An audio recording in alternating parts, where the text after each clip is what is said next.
नमस्कार। Colours have significance. रंगों का अपना ही महत्व रहता है।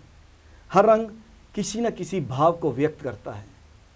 यह बात दावे के साथ कही जा सकती है कि बचपन में कम से कम हर किसी को रंगों के साथ खेलने का शौक रहा है, लेकिन कुछ लोगों ने इसे अपने जीवन का लक्ष्य बनाया और विश्व को देखने या दिखाने का माध्यम चुना। जब वे अपने एक्सप्रेशंस में रंग भरा करते हैं कैनवस पर, तो देखने वाला स्तब्ध होकर रह जाता है। कला के इन्हीं पुजारियों को चित्रकार कहा जाता है। अस्तित्व के आज के अंक में आपकी मुलाकात करवाएंगे एक ऐसी ही चित्रकार से, रेनू बाला। रेनू मैडम, आपका एक्सेक्टिव स्टूडियोज में बहुत बहुत स्वागत है। Thank you. नमस्कार सर। आपको चित्रकला की तरफ रुझान कैसे पैदा हुआ? क्या बचपन में ही आपको ये लगाव था या जो चित्र आप देखा करती थी? जी बिल्कुल, मेरे को बचपन से ही इस चीज़ के बारे में बहुत लगाव था। जैसे मैं कलर्स करती थी या ड्राइंग्स करती थी। हम बुक्स पढ़ते हैं बचपन में, स्कूल में जाते हैं, राइम्स बुक्स होती हैं, उसके भी में पिक्चर्स होती हैं, हिंदी की होगी, इंग्लिश की होगी, चैप्टर्स पढ़ते हैं, पिक्चर्स तो होती है। तो वो चीज़ें जब मैं देखती थी तो मुझे बहुत अट्रैक्ट करती थी। वो कलरफुल पिक्चर्स फिर उस चीज़ को फिर हम आगे जैसे जाते जाते हैं, फिर साइंस आती है तो उसके बीच में प्रैक्टिकल्स बनाने होते हैं। वो इसकी जो ड्राइंग्स बनाई, उसके डायग्राम्स बनाओ, तो वो बना लेती थी ना मैं। तो सारे मेरे को आ जाते थे क्लास के बच्चे कि ये भी बना दे, मेरी भी बना दे। तो उस चीज को कंटिन्यू करते, बच्चों का काम भी आप खुद किया वही मुझे भी खुद करना पड़ता था। तो बोलते थे तू करती है तो तू अच्छा करती है, इसको तू और किया अगर आगे जाके ना तू अच्छा करेगी और करेगी। बट इस चीज के बारे में इतनी अवेयरनेस नहीं थी कि ये जो लाइन है कि इसके बारे में आगे भी है कुछ, इसका प्रोफेशन भी है, इसमें हम ज़्यादा कर सकते हैं। तो फिर मैंने इसको स्टार्ट किया आफ्टर 12th। आपको किसने कहा कि आप institute of music and fine arts join कीजिए, वहाँ पे पेंटिंग की क्लासेस चलती हैं? 12th जब मैंने की तो मेरे पापा जी का एक्सीडेंट हो गया था। अच्छा। तो फिर मेरी मासी है, वो पढ़े लिखे हैं, वो पठानकोट में रहते हैं। अच्छा। वो एक स्कूल में जॉब करते थे। अच्छा। तो उन्होंने कहा कि अभी तुझे एडमिशन अगर नहीं लेने तो मेरे साथ चल, मैं तुझे वहाँ पढ़ाऊंगी। तो पापा ने बोला चल तू जा, थोड़े दिन देख ले, अगर तुझे ठीक लगता है तो होके आ जाना। मैं वहाँ गई, उनके स्कूल में इंस्पेक्शन डे था। अच्छा। तो मैंने उनके चार्ट बनाए। अच्छा। तो उन्होंने जब वो चार्ट देखे, उनको वो अट्रैक्ट कर गए, जो उनकी प्रिंसिपल थी। फिर उन्होंने मुझे उनके स्कूल में बुलाया। फिर उन्होंने मुझे इसके बारे में थोड़ा समझाया कि तुम इसमें आगे कर सकती हो, तुम्हारे हाथ में कला है। तो तुम जब जाओगी ना तो एक म्यूजियम में जाना, वहाँ पे जाके पता करना, जैसे क्लासेस भी देते हैं इसके बारे में, तो तुम वो सीखो, इसमें आगे करना। फिर मैं आई, फिर मेरी मासी मेरे साथ घूमी यहाँ वहाँ सब जगह, हमें पता नहीं चला। जो सही बात है, प्रोफेशनली मैं कहाँ पे ट्रेनिंग कहाँ लूँ। हमारे जम्मू में ये थोड़ी सी प्रॉब्लम है, इंस्टीट्यूट कम है, इंस्टीट्यूट कम है, अभी भी कम है, तो इस चीज के बारे में पता नहीं है। फिर मेरा घर पुंछ हाउस में है, तो ये पुंछ हाउस में ही था। पुंछ हाउस की बगल में तो बगल में ही institute of music and fine arts. फिर वहाँ पर मैंने गई, फिर मैंने एडमिशन लिया, फिर वहाँ पर फिर मैंने ये इसको कंटिन्यू किया आगे। मैं आपको एक बात बताऊं, ज्यादातर जो माध्यम है पेंटिंग का या एक्सपोजर कह लीजिए ना, तो वो चार्ट ही रहा। क्योंकि बीएड की क्लासेस में जो भी लेक्चर देने जाया करता था, प्रेजेंटेशन, तो उसको चार्ट की आवश्यकता रहती थी। तो आमतौर पर बच्चे या जो भी पेंटिंग किया करते थे तो उनको चार्ट के माध्यम से एक तो सोर्स ऑफ इनकम भी थोड़ा सा बन जाया करता था, तो शौक भी पूरा हुआ करता था। तो चार्ट के माध्यम से ही बेसिकली आपको एक्सपोजर मिला। हम ज्यादातर जब छोटे होते हैं ना, तो हमें कान्हा की जो पिक्चर्स होती है ना, वो ज्यादा अट्रैक्ट करती है। उसमें जो कलर्स हैं, वो हर एक चीज, उसका बालपन, उसका सब कुछ, वो मैं यही पूछना चाहता था आपको कि बेसिकली ज्यादातर जो लोग पेंटिंग करते हैं, जो शौकिया तौर पर पेंटिंग, उनको कृष्ण लीला,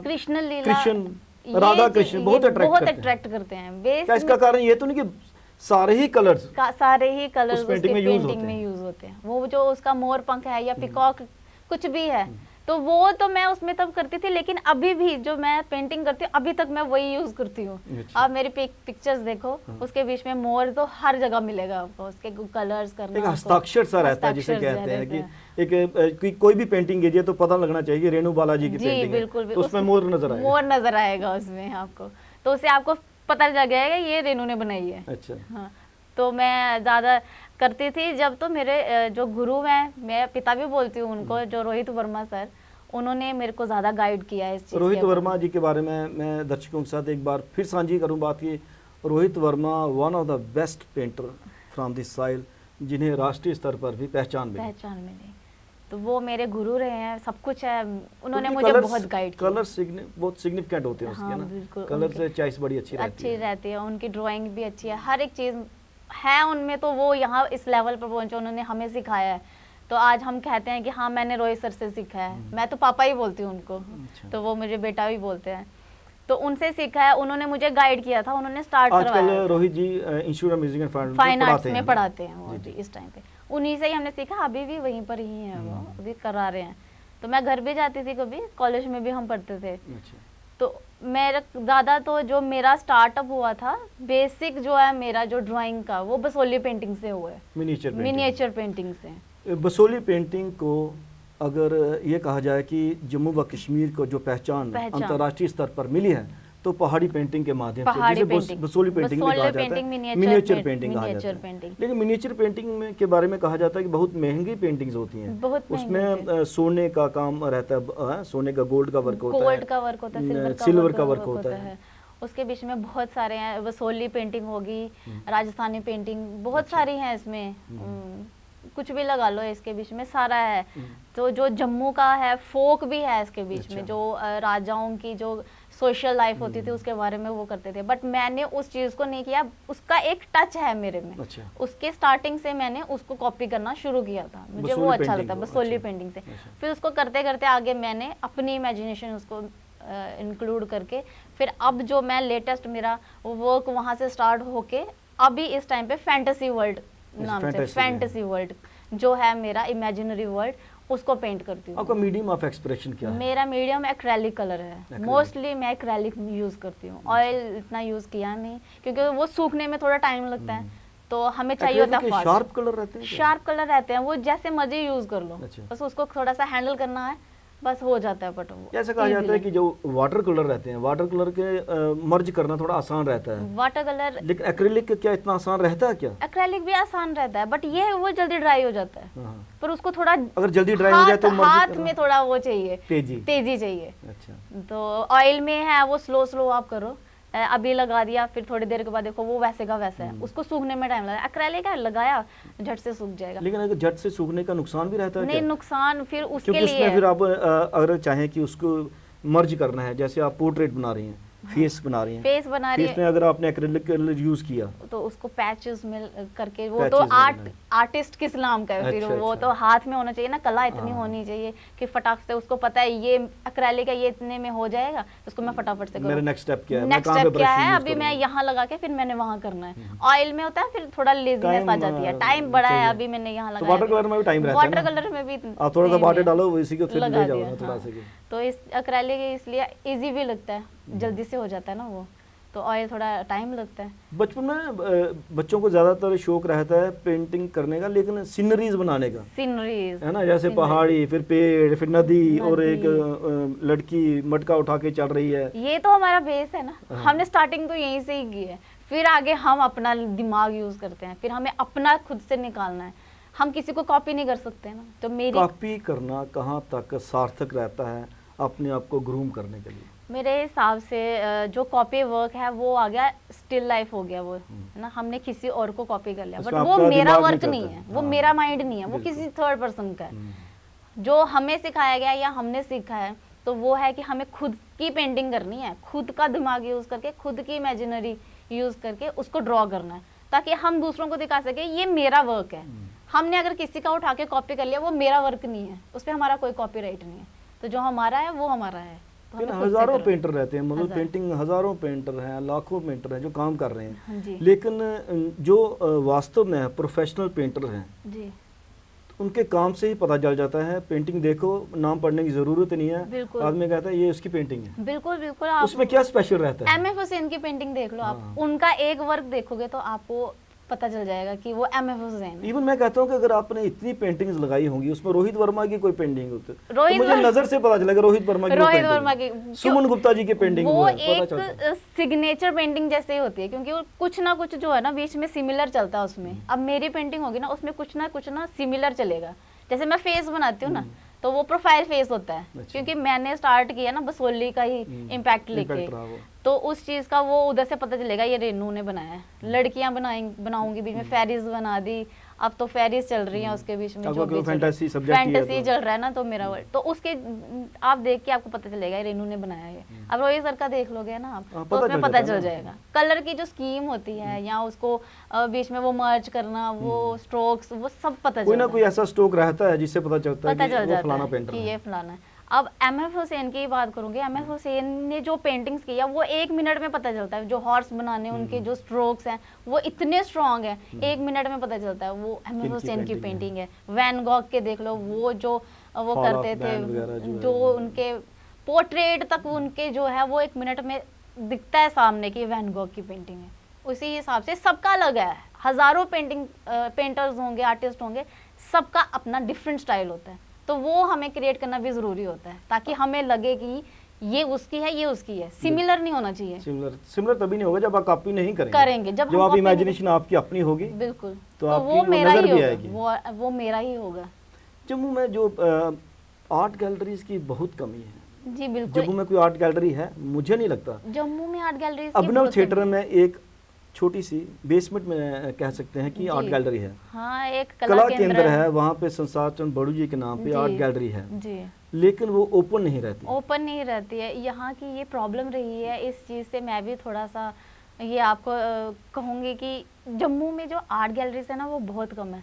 अब मेरे हिसाब से ये लगता है कि ये जो जम्मू और कश्मीर है ये सिर्फ एक टूरिस्ट प्लेस जैसे रह गया।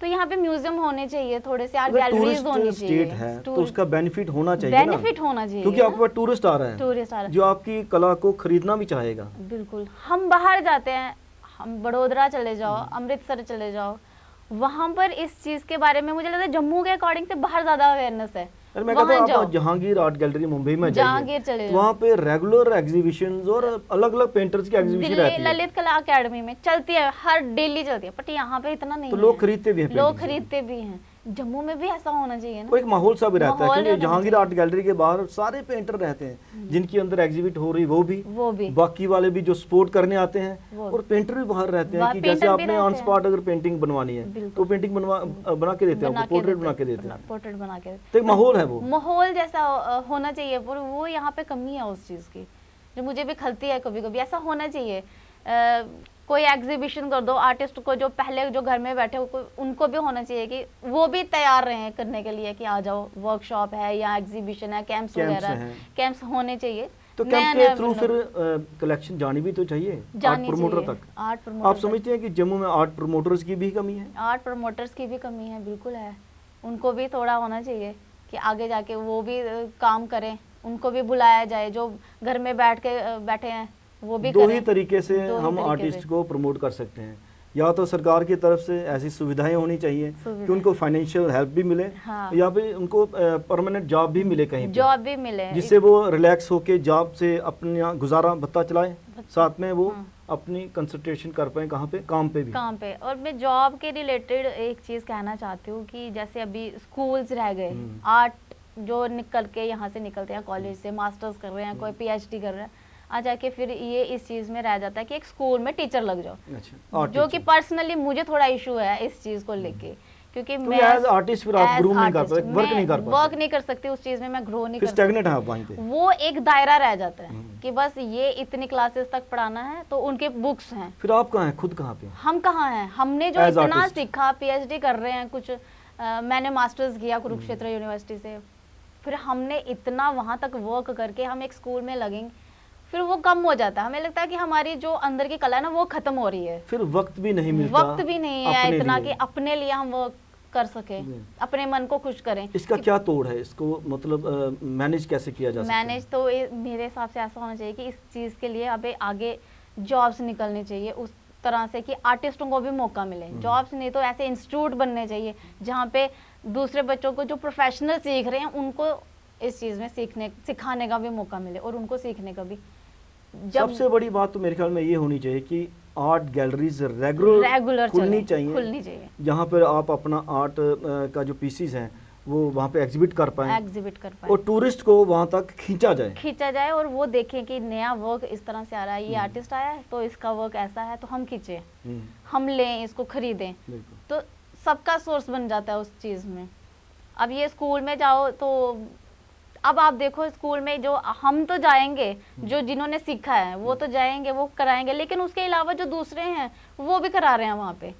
तो जो उस आर्ट चीज टीचर नहीं जो है, आर्ट टीचर वही नहीं है आर्ट का वही सब्जेक्ट आर्ट भी करवा पढ़ा रहे हैं, और उनको लगता है अरे ये क्या है, कुछ भी नहीं है तो हम भी कर लेंगे, क्योंकि वो मेंटेलिटी उस तरह से बन चुकी है सबकी। एक और चीज़ जो देखने में आ रही है कि ज़्यादातर जो पुराने पेंटर हैं वह कैनवस पे काम किया करते हैं जी लेकिन अब डिजिटल दौर है जी, अब डिजिटल स्टोक्स की बारी आ गई है ना। हाँ तो वो आत्म संतुष्टि जो आपको जो रंगों के साथ खेलने में मिलती है, जिससे आपके पूरे हाथ भीग जाया करते हैं, रंगों से रंग जाते हैं, कपड़े आपके रंग जाया करते हैं, वो खुशबू, वो तो फिर कुछ नहीं रहा ना, फिर वो आर्टिस्ट थोड़ी रहा, वो डिजिटल है, वो एक कंप्यूटर है, वो कंप्यूटर की कला है, वो हमारी कला नहीं है। हम उसको अपना आर्टिस्ट वैसा एक्सप्रेशन दे पाओगे क्या? नहीं, वैसा तो कभी नहीं होगा, वैसा कभी हो ही नहीं सकता, क्योंकि हमने जो खुद से ब्रश उठा के जो खुद से क्रिएट करना है वो हमारी स्किल है, वो हमारा दिमाग है, पर वो जो हमने जो डिजिटल करना है वो तो कंप्यूटर का चल रहा है ना सब। वो जो रफ से पैचेस नजर आते हैं कैनवस पे, वो ओरिजिनल है, ओरिजिनल है, जो बिल्कुल रिफाइंड है, ग्लेज्ड है, बिल्कुल जो वो फोटोग्राफ है। हमने जो करना है ना आर्ट, तो वो तो हमारी खुशी के लिए, वो मेरी अंतर आत्मा को जब तक मैं प्रसन्न नहीं हुई करके उसको पता ही नहीं चला मैंने कुछ किया, वो कंप्यूटर पे करके कोई फायदा ही नहीं है उसका, उसमें फिर मेरी संतुष्टि कहाँ है, वो है ही नहीं कुछ भी, वो तो एक हो गया जस्ट एक वर्क है, फिर उसमें कला कहीं नहीं है। आर्टिफिशियल इंटेलिजेंस आर्टिफिशियल ने किस हद तक प्रभावित किया है पेंटिंग को विशेषकर, क्योंकि आजकल मोबाइल ऐप्स आई हैं, तो उसमें इतनी खूबसूरत पेंटिंग्स बनने लगी हैं, तो कुछ इम्पैक्ट पड़ा क्या लोगों के माइंडसेट पे, या आप कभी आपके दिमाग में आया कि जो मैं बनाती हूँ वो रफ सा रहता है लेकिन मुझे अच्छा लगता है, लेकिन लोगों की डिमांड जो है अब वो थोड़ी सी आर्टिफिशियल इंटेलिजेंस की तरफ रुझान हो गया? ये तो चीज़ है, जैसे हम कॉलेज में भी करते थे, मैं खुद के पेरेंट्स की बात करती हूँ, जैसे मैं अपना वर्क करती थी कंपोजिशन में, जैसे मैं स्पेशलाइजेशन किया मैंने कंपोजिशन में, तो मेरे फादर ने मुझे बहुत बार बोला, मेरे ब्रदर ने बोला, क्योंकि उनको इस चीज़ के बारे में इतनी नॉलेज नहीं थी, तो उन्होंने बोला ये क्या बनाती है तू, ये देख इसके बीच में ये जो सीनरी बनी हुई है, बेसिकली वो थी वो वही थी वो डिजिटली पेंटिंग, ये देख ये ज्यादा सुंदर है, इसमें मटका लेके जा रही है, वो ऐसे कर रही है, इसकी आंखें हैं आंखें हैं, तो क्या बनाती है, इसमें आंखें ही नहीं है, ये क्या बनाया है, ये थोड़ी ऐसे बनाया अगर, बट उनको उस चीज़ के बारे में मुझे समझाना पड़ता था कि ये मैं इसको करूँगी तो ये मेरा वर्क नहीं है, इसमें मेरी कुछ नहीं है, मेरा कुछ मेहनत नहीं लगी है इसके लिए, मैंने तो उठा के बना दिया, वो कुछ नहीं है जो ये मैं कर रही हूँ, मुझे इसमें करना है, मुझे अपना दिमाग खोलना है, मुझे अपना दिखाना है, अपना वर्क बनाना है। आंखों की शेप डिफरेंट है तो क्यों है, आंखें नहीं है तो क्यों है, चैलेंज लेना है एक, हमें यही बोलता था कि हमें एक चैलेंज लेना है कि ये अगर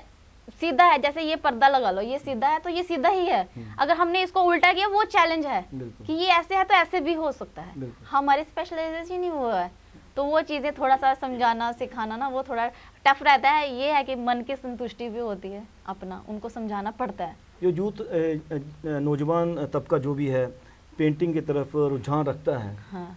उनको आप क्या संदेश देना चाहेंगे कि क्या कॉपी पेस्ट करना ज़्यादा उनके लिए अच्छा रहेगा, जैसे या फिर अपने दिमाग को खोलिए, चाहे कुछ भी बनाइए, मैं तो ओरिजिनलिटी झलकनी चाहिए उनकी पेंटिंग्स में। यही चीज़ यही बोलना चाहूँगी कि अपना वर्क करो, अपना खुद से निकालो, कॉपी मत करो, कभी भी मत करो, क्योंकि वो तुम्हारा काम नहीं होगा, वो हमारा काम नहीं है, तुम अपना है ही नहीं, वो किसी थर्ड पर्सन का है, अगर हमने उसको उठा के कर दिया तो क्या कर दिया, हमें उसमें कोई खुशी भी नहीं मिलेगी, ये कभी हो ही नहीं सकता। मैंने दूसरे आर्टिस्ट का वर्क कर लिया, ये ठीक है प्रैक्टिस के लिए ठीक है, वो हम उसको कॉपी करेंगे, बट वो हमारा वर्क कभी काउंट नहीं होगा, क्योंकि वो ऑलरेडी रजिस्टर्ड है, ये उस आर्टिस्ट का वर्क है, हम वो बना के आगे दे देंगे, अरे ये तो उसके, तेरा वर्क कहाँ है, उसकी छाप तो हमेशा रहेगी, छाप तो रहेगी। आप मोनालिसा कितनी बार बना लो, मोनालिसा जिसने बनाई उसी की रहेगी, वो उसी की ही रहेगी, वो तो वैन गॉग की ही रहेगी, वो सॉरी लियोनार्डो विंसी की ही रहेगी। तो उम्मीद करेंगे कि रेणु जी, जैसे आपने कहा कि कॉपी के बजाय अगर आप ओरिजिनल वर्क करें, चाहे उसमें कितनी भी कमी पेशियां क्यों ना रहें, कितनी भी रहे, ट्राई करो, वह आपका अपना है, जो आपको आत्म संतुष्टि देगा। यहीं से कला जन्म लेती है, यहीं से कलाकार परिपक्व भी होता है। बिल्कुल। आप एक्सेलेंट स्टूडियोज में आपका बहुत बहुत धन्यवाद। Thank you so much. अस्तित्व के इस अंक में आपने बातचीत सुनी रेणु बालाजी से। उन्होंने कहा कि आप कॉपी कीजिए सिर्फ अपने आप को निखारने के लिए एज पेंटर, लेकिन जब आप ओरिजिनल वर्क करेंगे तो कृपया करके कभी भी कॉपी मत कीजिए, क्योंकि जिसकी आप कॉपी करोगे उसकी ही छाप आपकी पेंटिंग पे नज़र आएगी, वह आपका अपना कार्य नहीं है। अपना काम कीजिए। एक्सएचए स्टूडियो से कैमरा पर्सन करण सिंह के साथ राजेश्वर सिंह राजू को अब दीजिए इजाज़त। नमस्कार।